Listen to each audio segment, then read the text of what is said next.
Les grandes gueules. Tout sur les dessous de l'actu. Ici, l'actu rime avec liberté de ton sur Radio Espace.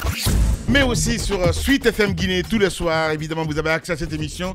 La fréquence 99.3 ici à Conakry. Merci à vous qui nous rejoignez sur Radio Espace. Dans un instant, nous allons essayer de joindre notre invité, Monsieur Lansana Kouyaté, le président de PEDN, évidemment, qui s'exprime ce matin chez les GG. La Guinée qui s'efforce de se sortir de la crise politique à laquelle elle est confrontée depuis donc la tenue des élections communales de février. Les nombreuses irrégularités donc assorties de cas de fraude relevés et dénoncés par pas mal de partis politiques.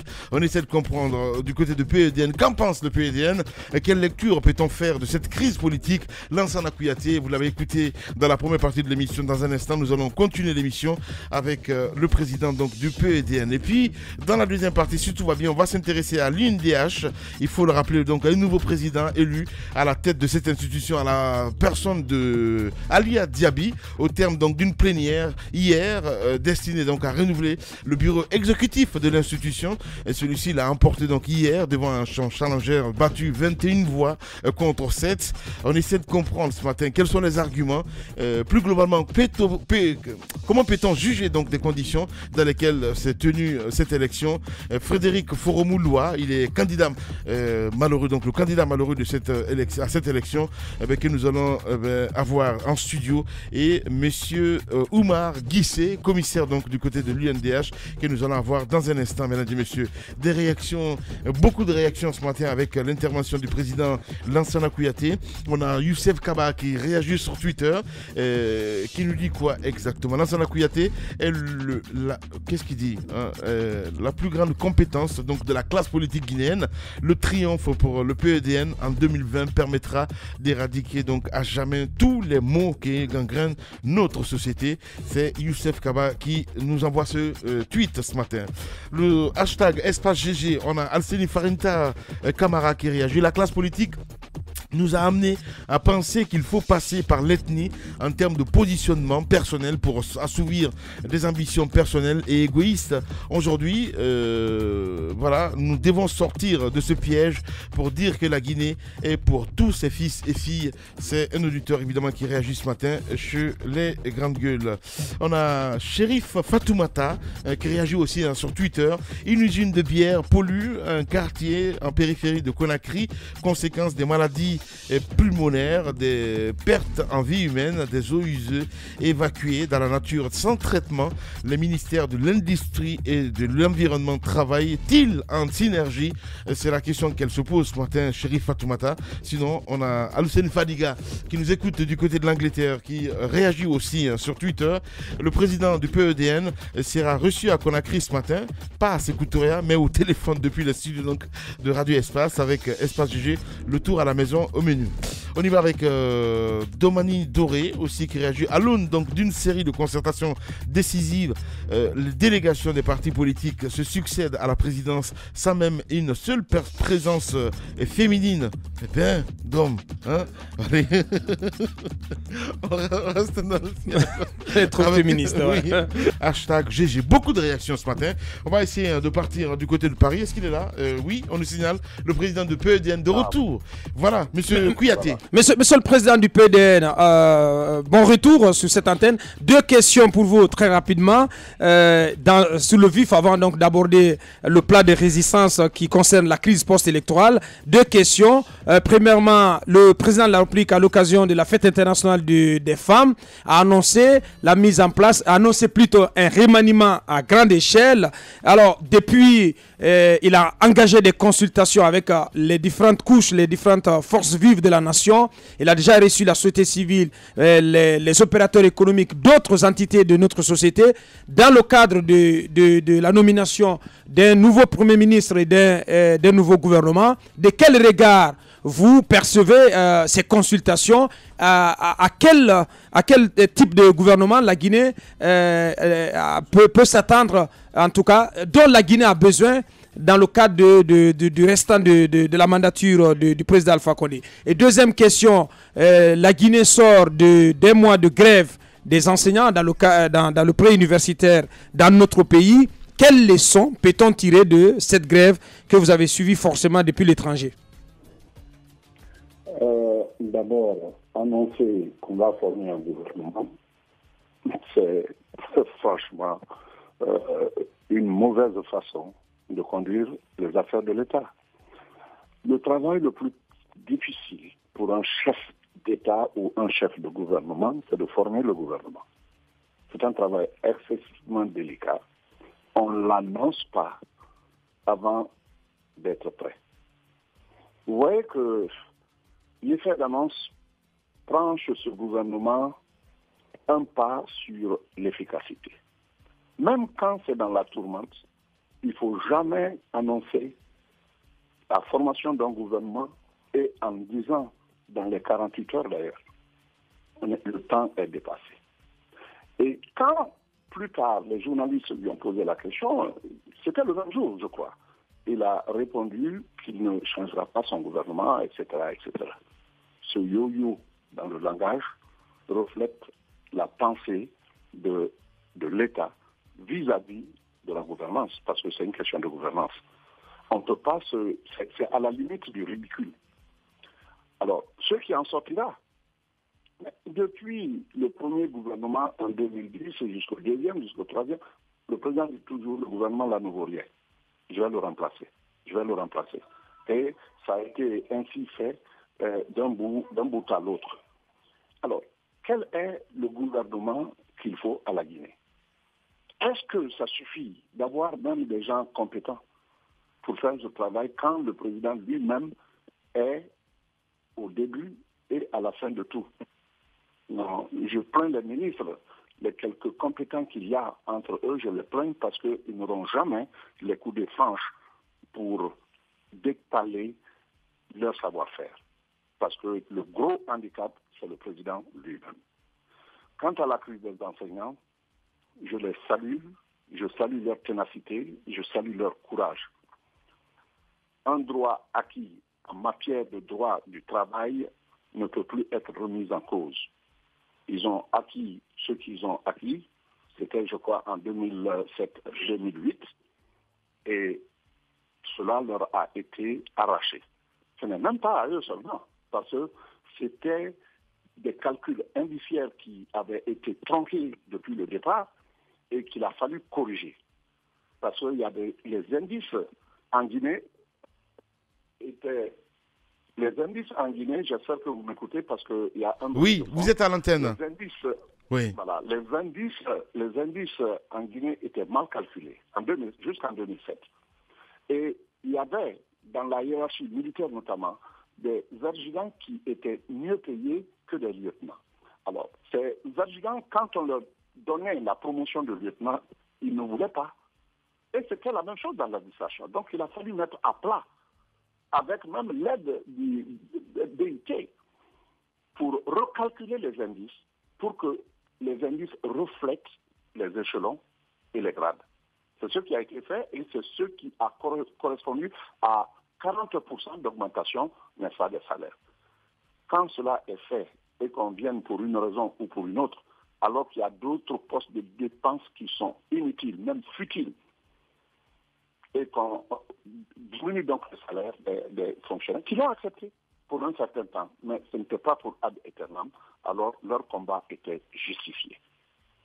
Et je crois que la promesse qui leur a été faite est respectée, mais ce n'est pas que tout.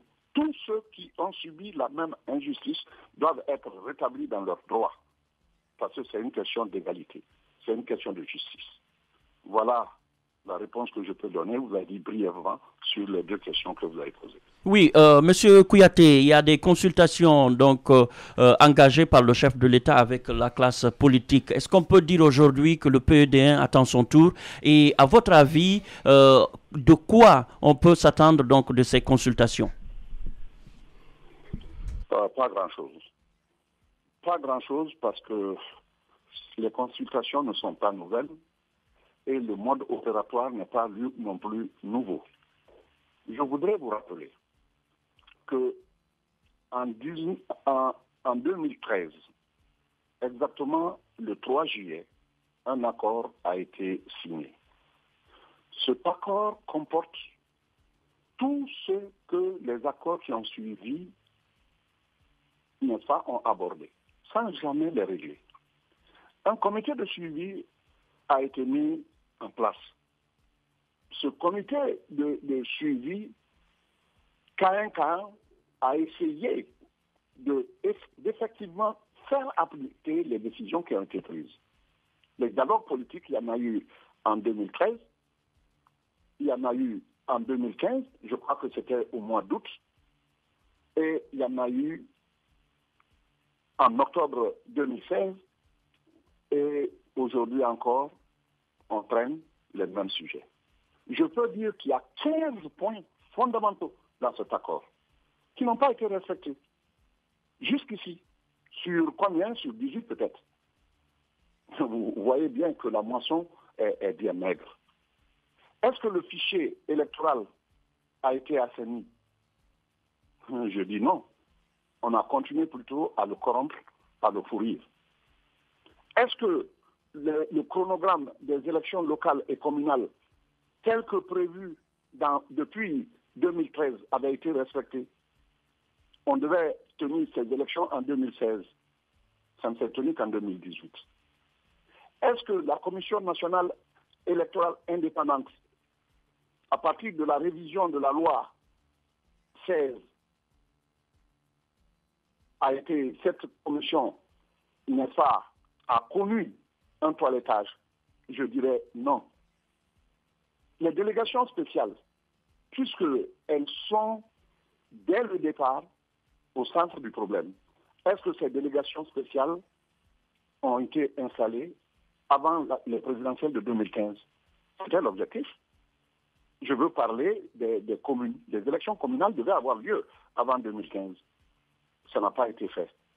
Est-ce que la neutralité de l'administration, telle que prévue par ces différents accords que je vous cite, de ne jamais s'impliquer dans les élections, d'être neutre, est-ce que cela a été respecté? Non seulement le président de la République les commet à la lourde tâche et à la tâche injuste d'aller dans leur village, dans leur ville, pour remporter les élections en faveur du parti au pouvoir. Non seulement on leur dit, mais c'est avec sanction à la clé. Ils ne sont pas libres de leur choix. On a vu des ministres déchirer des bulletins de vote. Oui, M. Kouyaté, ma première question, c'était de savoir, aujourd'hui, le chef de l'État, il a reçu le chef de file de l'opposition, il recevra le président de l'UFR. Est-ce que le PDN attend son tour?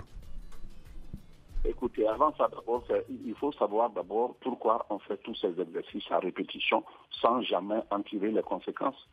Tout ce qu'on voit, il ne s'agit pas d'un show. Aller courir pour aller rencontrer le chef de l'État, c'est bien glorifiant. Que le PDN vienne ou pas, que le PDN soit invité ou pas, le PDN dira toujours la vérité. C'est un parti de vérité. Ouais. Que le PDN ne soit pas reçu, mais qu'on applique les textes. Mais si vous êtes invité, vous n'allez pas dire non, Lansana Kouyaté. On ne va pas dire non. Bien. On ira pour dire la vérité. Ouais. Et ça sera, vous savez, on était membre du comité de suivi, on a quitté le comité de suivi. Oui. On l'a quitté pourquoi? Parce que simplement, il tombait le coup aux décisions précédentes qui ont été prises. Mm-hmm. C'était le cas, n'est-ce pas, du vote, de l'élection des maires, pas des maires, mais des chefs de quartier et des chefs de district. Dès qu'on est revenu là-dessus, dès qu'on a refusé de faire le toilettage du fichier électoral, nous avons dit c'est peine perdue. C'est pas la peine de rester. Ouais. Alors, ce comité de suivi, monsieur le président du PDN, ce comité de suivi que vous dites avoir quitté, je pense que c'était au moment où il était présidé par M. Cheikh Sako. Aujourd'hui, il est gouverné par le ministre de l'administration du territoire, M. Bourema Koné. Est-ce que vous faites confiance en l'homme? Et il est indiqué dans les différents communiqués qui ont sanctionné les rencontres que le président Alpha Koné a eues avec celui d'Alain Diallo et hier avec la majorité présidentielle, qu'il revient à ce comité de suivi de trouver une solution aux différents électoraux consécutifs aux élections communales. Qu'en pensez-vous? Je pense d'abord que quand le comité de suivi a été établi, le débat s'est déroulé entre l'opposition et la mouvance et il avait été dit que le comité de suivi suit effectivement et décide. Ça n'a pas passé parce que la mouvance a dit non. que le comité de suivi suggère, mais ne décide pas. Suggérer à qui? Il est arrivé des moments où le comité de suivi a voulu avoir des entretiens avec la CENI pour pouvoir passer en revue les points de décision qui ont été adoptés en 2013, en 2015, en 2016. Mais la CENI a simplement dit non. Alors, comment voulez-vous que ce comité de suivi soit opérateur? Je respecte le ministre de l'administration du territoire actuel, je le respecte. Mais posez-lui la question. Est-ce qu'il a la volonté et la force, ou tout au moins, je dirais, la doigté de faire ce que le président ne veut pas qu'il fasse? Bien. Là est la question. Ça dépasse les ministres. Allez-y, Moussa. Et si on doit être, M. Kouyaté, fidèle à l'esprit de cet accord de 2016, il a notamment prévu l'adoption d'une nouvelle loi sur la CENI et la session de loi de l'Assemblée nationale démarre, je pense, pour ce mois d'avril. Est-ce que vous pensez qu'on peut venir au bout de cette grande tâche, de cette grande entreprise? On a un plat à manger, il faut le manger. Si l'accord le dit, or, si je me réfère à tout ce que j'ai dit, parce que les premiers accords, même, je dirais, il y a eu d'autres accords. C'est à l'arrivée de Saïd Djenit où les accords ont été formalisés. Mais avant même son accord, il y avait eu déjà, avant même son arrivée, il y avait eu déjà d'autres accords. Mais les accords ne sont pas appliqués. Je l'ai toujours dit. Un pays marche quand on a décidé et quand on respecte.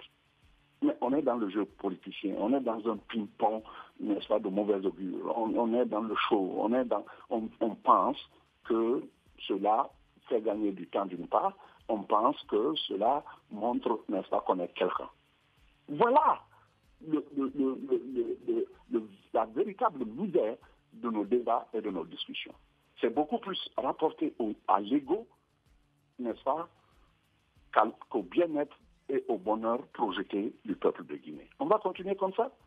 On est en train de perdre trop de temps dans notre pays. Monsieur Kouyaté, comment vous voyez alors cette nouvelle CENI, sa nouvelle configuration? Que va être la différence entre cette CENI et l'actuelle?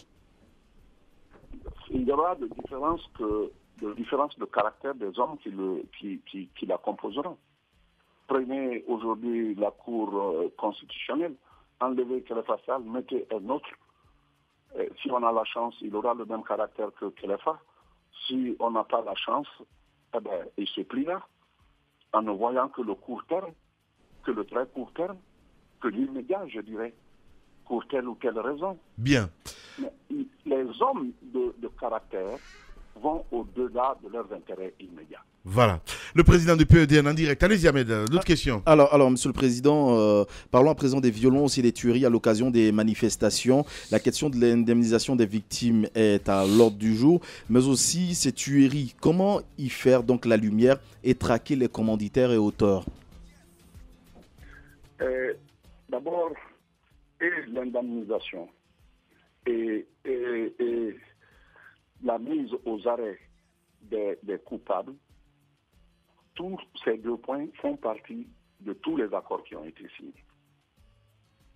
C'est le point, je crois, 2, un des points 2 du dialogue du 20 août 2015, où il est dit poursuite des auteurs de violence. Les auteurs de violence n'ont pas été poursuivis jusqu'ici, en tout cas du côté du pouvoir. Indemnisation des victimes, ça n'a pas été fait, ils n'ont pas été indemnisés. Je profite d'ailleurs pour lancer un appel fraternel au président de l'UFDG pour que, au lieu de tourner en rond, puisque l'État n'arrive pas à indemniser les victimes, son budget, il n'a qu'à renoncer à son budget d'une année pour indemniser les victimes et que cela soit derrière, puisque l'État est incapable de le faire. Ça a toujours existé dans tous les accords. Depuis 2013 jusqu'à maintenant, ça existe dans les accords, ça n'a pas été fait. Ouais. La tuerie, il faut bien que les gens se disent qu'il y a des coupables. Je ne parle pas seulement de la tuerie d'un côté à l'autre, des deux côtés. S'il y a des manifestants qui ont tué, ils doivent être mis aux arrêts, ils doivent être jugés. Si ce sont les forces de l'ordre qui tirent ou des milices cachées, qui sont habillés parfois en ceci, en cela, qui tuent, on doit les appréhender, on doit les juger. C'est cela l'état de droit.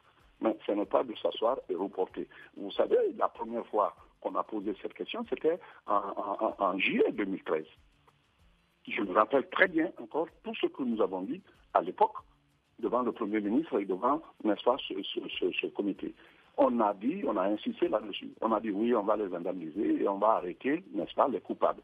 Ça n'a jamais été fait. Alors, M. Kouyaté... Continuons à emmagasiner les décisions sans les régler. Bien, allez-y. Monsieur Kouyaté, la rencontre entre le chef de file de l'opposition guinéenne et le chef de l'État, est-ce que c'était une rencontre opportune quand le chef de file, Cellou Dalein Diallo lui-même, dit qu'il n'a aucune garantie que ce qui a été dit par le chef de l'État sera respecté? Est-ce que vous pensez comme certains que Cellou Dalein Diallo manque de poigne, manque de fermeté face au pouvoir d'Alpha Condé?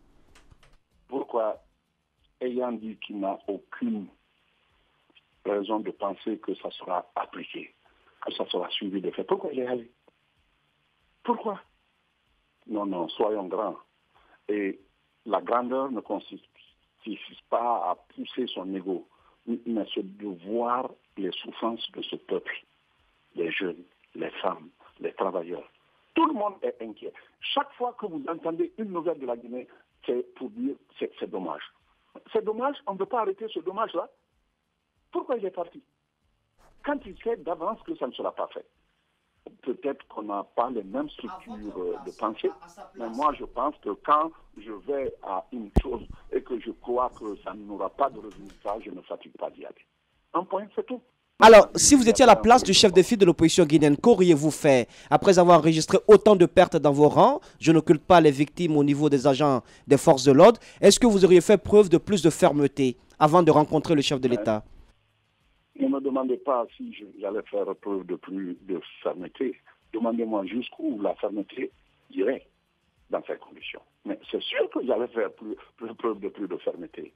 Je n'allais pas me lever comme ça et puis dire que ça soit sous pression ou pas.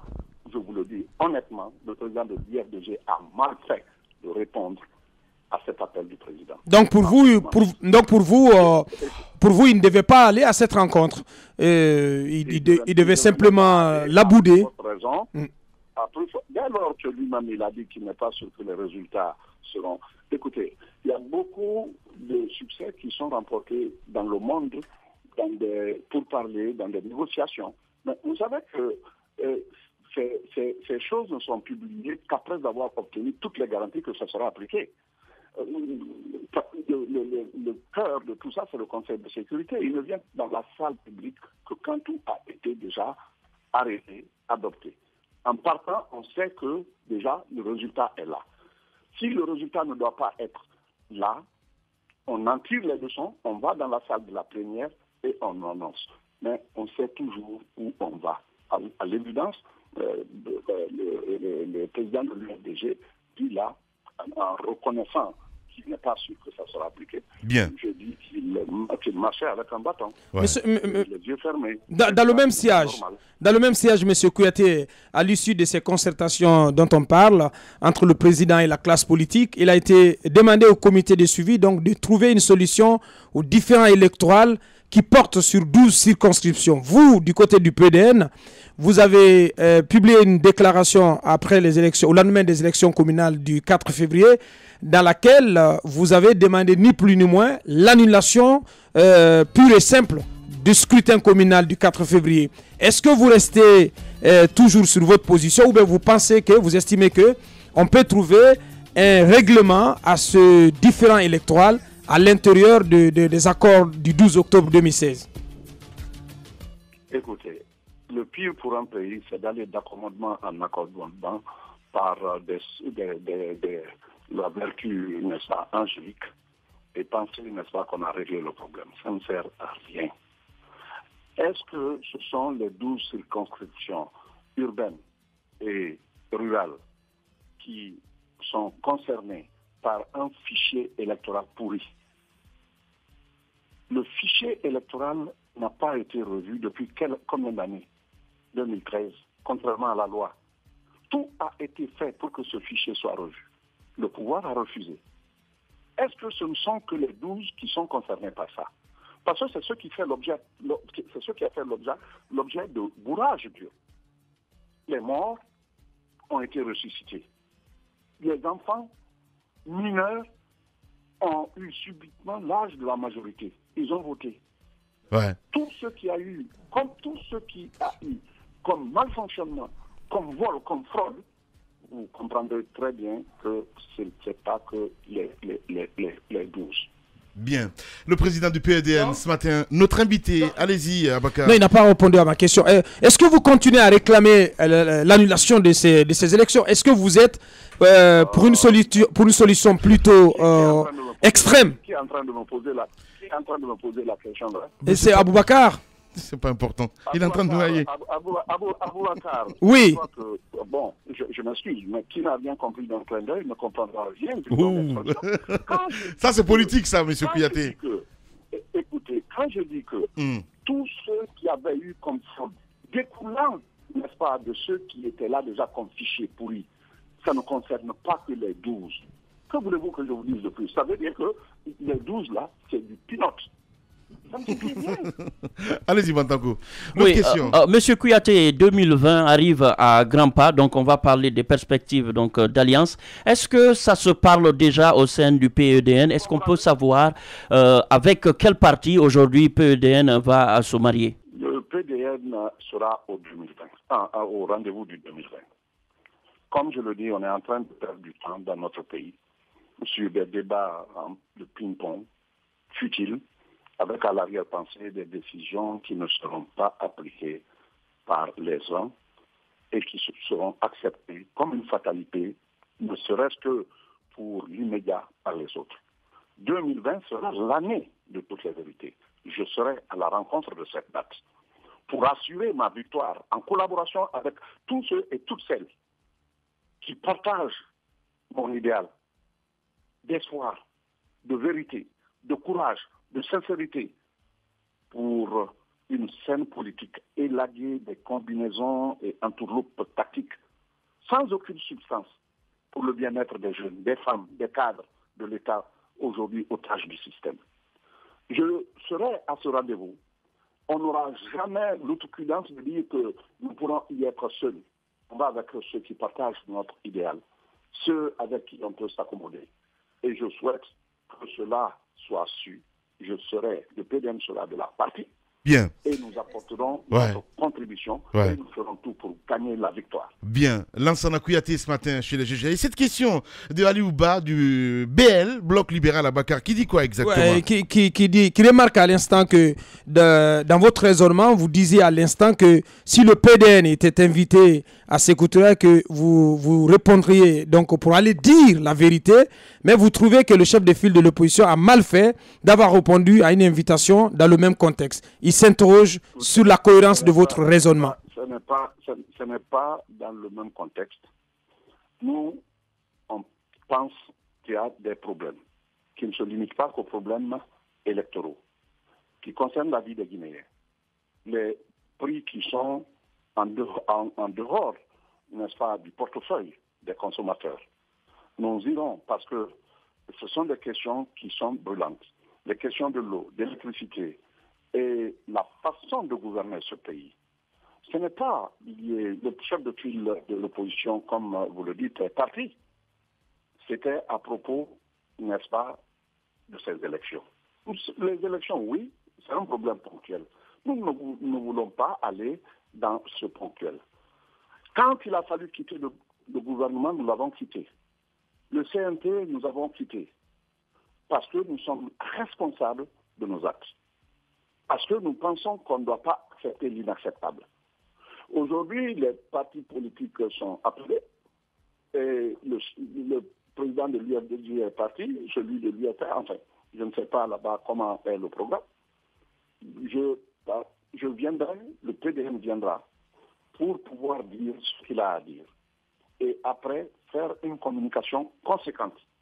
Encore une fois, pour marquer une ligne de démarcation entre ce qui est souvent promis et ce qui n'est pas fait. Ce n'est pas aujourd'hui, il y a beaucoup de sujets qui sont en suspens encore. Quid du troisième mandat du président? Bien. Voilà, justement, c'était la question que Moussa allait répondre. Voilà, allez-y Moussa Moïse. Par rapport à la question du troisième mandat, au regard des résultats catastrophiques enregistrés par le RPG Arc-en-Ciel au lendemain donc, de ces communales, est-ce que ça n'enlève pas toute velléité de troisième mandat au chef de l'État? Et ensuite, vous revenez en Guinée quand? Est-ce que c'est une stratégie politique pour vous faire mieux désirer dans l'arène politique? À quand le retour? D'abord, pour le chef de l'État, le troisième mandat, vous dites que après l'échec cuisant, n'est-ce pas, du RPG Arc-en-Ciel, si ça n'enlève pas toute velléité au président, c'est possible que ça lui enlève toute possibilité, mais c'est possible aussi qu'il mette en œuvre un système de fraude qui va dépasser l'entendement. Rien n'est exclu. Comme je le dis, ce qui va sans dire irait mieux en le disant. S'il disait aujourd'hui je ne me présenterai pas, le président de Côte d'Ivoire l'a dit, celui du Niger l'a dit, ce n'est pas faire entorse à une règle. Il dit qu'il craint les appétits, etc. Mais ces appétits existent. Sous ses pieds là-bas, ces appétits existent.